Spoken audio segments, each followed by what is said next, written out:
So good morning, everyone. Yes, my name is David Pereira, and I use he, him pronouns. I'm the director of the Sexual and Gender Diversity Office at the moment at the University of Toronto.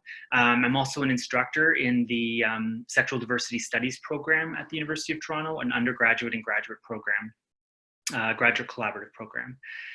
So today, I think that my title might be a little bit more lofty than I have time for, but I'm pleased to discuss the built environment and some issues and approaches to considering greater gender inclusion in campus buildings.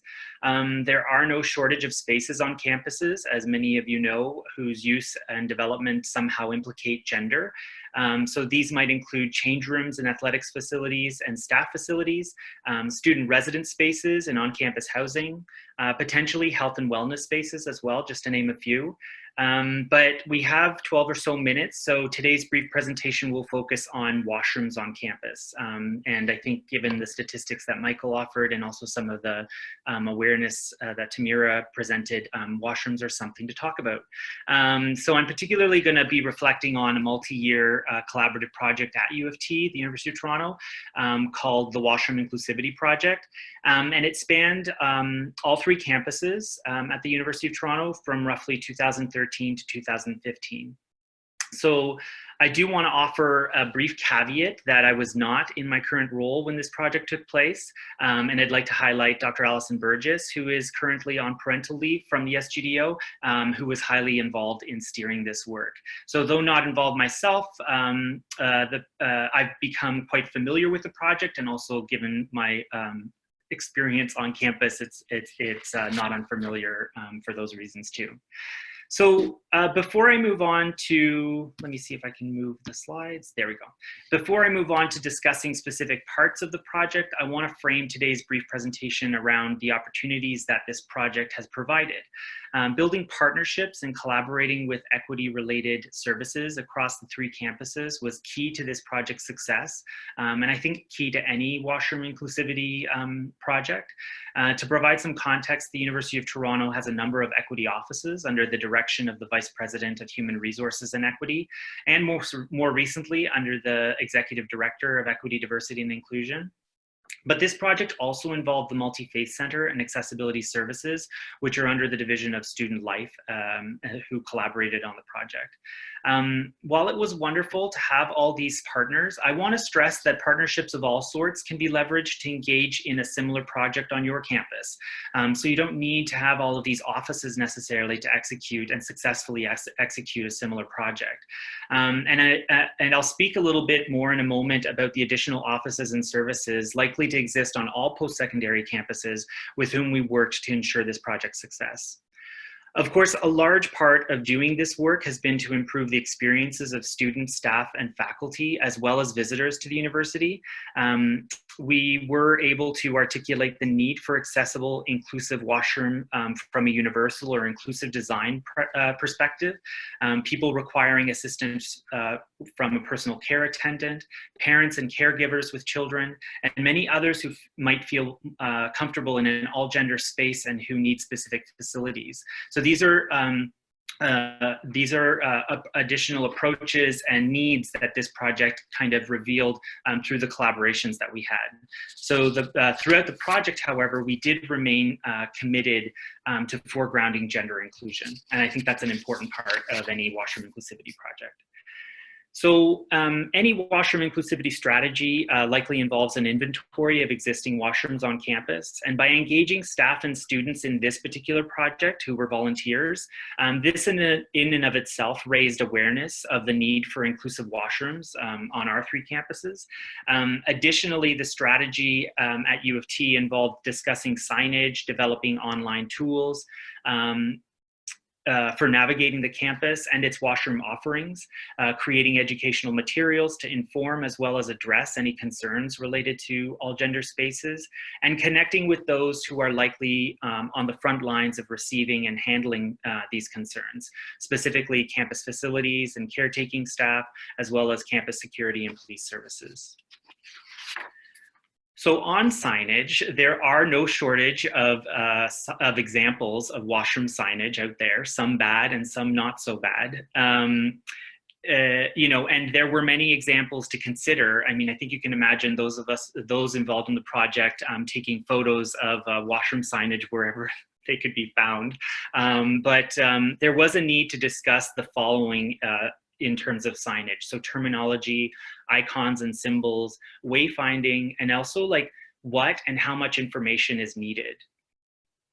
So on terminology, I know I'm using the term washroom, but restroom is equally used, and that's not likely. And that's not likely the key learning of this. Although it's interesting, you know, why do some people use washroom, some people use restroom, others use bathroom. Anyways, I'll use washroom for this presentation, but just to know that those seem to be interchangeable terms, and so.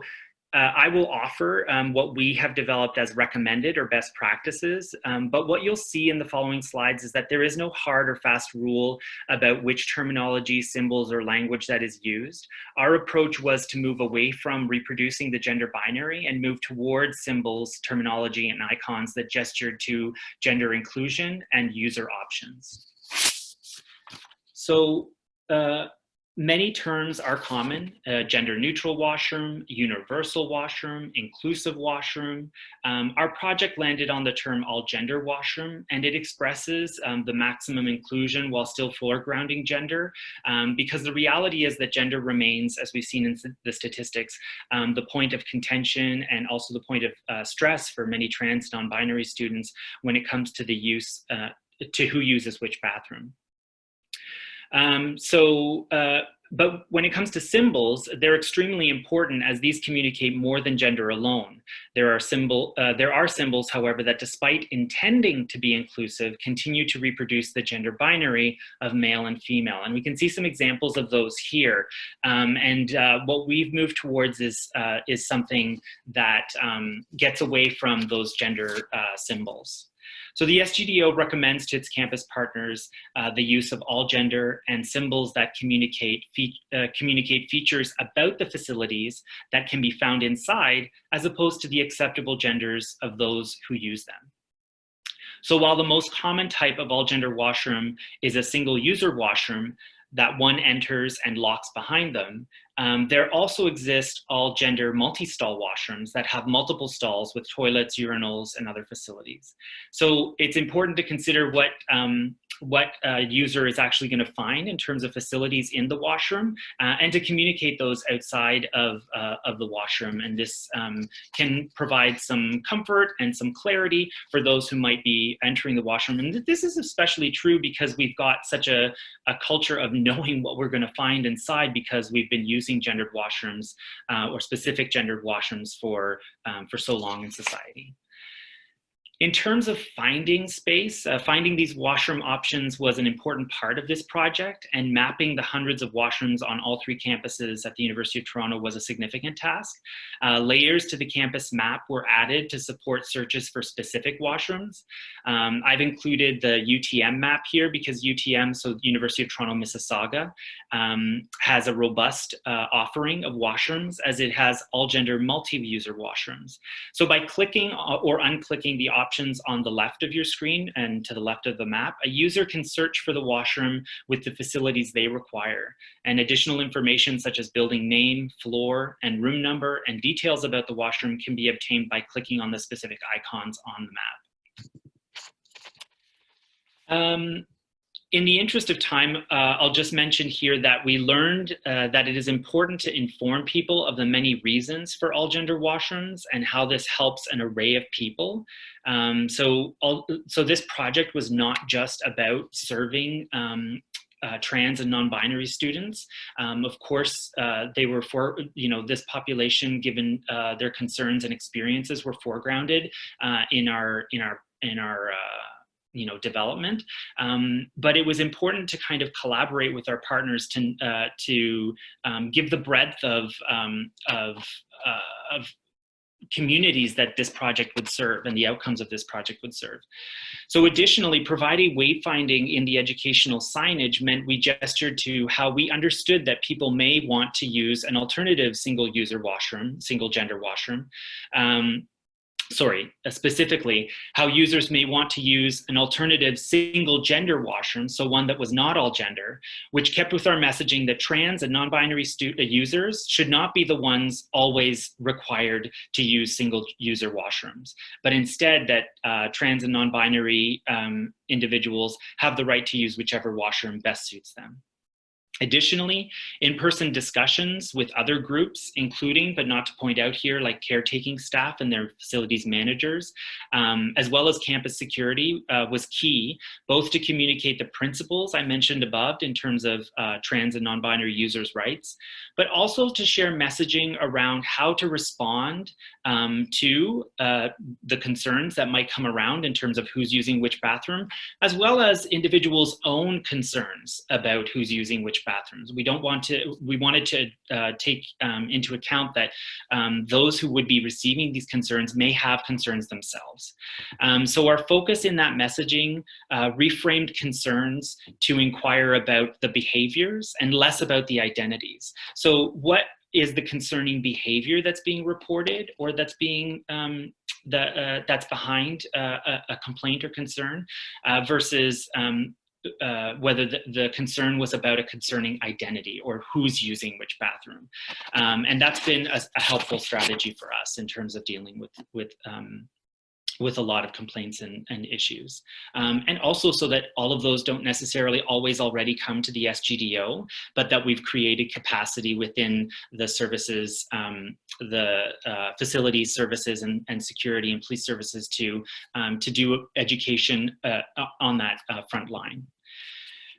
So the truth of it is that bathrooms tend to present certain challenges, but with those challenges, I think can come certain opportunities to connect and educate. There are certain barriers in terms of financial barriers and when thinking about renovating or creating new facilities. Building relationships with facilities, specifically facilities like caretaking and other and managers of facilities on campus, has resulted in improving engagement with this group on other topics, such as increasing availability of hygiene products in washrooms across campus and not just women's washrooms. In terms of providing those services and those materials to users, regardless of what washroom they choose to use. Also, the visibility of the Washroom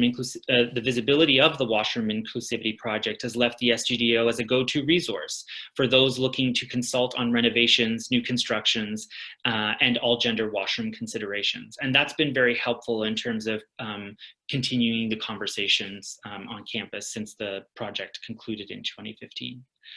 Attitudinal barriers and ignorance, sure, there's lots of this. And partnering with the various other groups on campus has informed people that all gender washrooms serve a great many people, from parents to those with personal care attendants to those who, for a variety of reasons, need increased levels of privacy, right?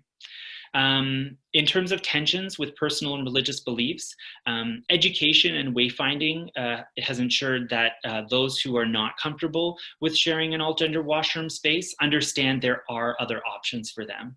But everyone needs to be reminded that the law protects an individual's right to use whichever washroom they choose.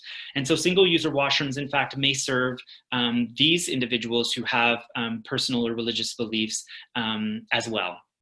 So it creates more options and may kind of result in a greater sense of security and safety depending on what an individual's needs are. Perception. David, just so you know, you're gonna have maybe 1 minute to wrap up. I'm sorry. No, that's all I'll need. That's perfect. Okay. So professions of safety and risk, I mean, I think by working with our facilities managers, first of all, that statement is problematic on multiple levels, of course, but it's what we tend to hear, or it's what we hear, not tend to, but by working with our facilities managers, their staff and security and campus police, we have been able to impact how complaints are reported related to washrooms and how they're handled by ensuring that the approach and language related to such complaints focuses on the behavior, as I said, said, and not the identity of the person of concern. So if people are worried about their safety, they can increase their sense of privacy by seeking a single user washroom option. Ultimately, trans and non-binary people, it's not upon them to ensure the safety of others by not using the space that they otherwise would hope that they wouldn't. And finally, I'll just add here that, while there's a need for trans inclusive policies within our post-secondary educations, and this is good and important work that ought to be done, those don't always necessarily make for trans inclusive culture. So the latter depends on the people and community, and that's why a collaborative and education-based project like this one has yielded positive outcomes and dividends years after its conclusion. So I guess I'll stop there, and thank you very much, and happy to talk about the project further if people have questions. Thank you. Thanks so much, Dave.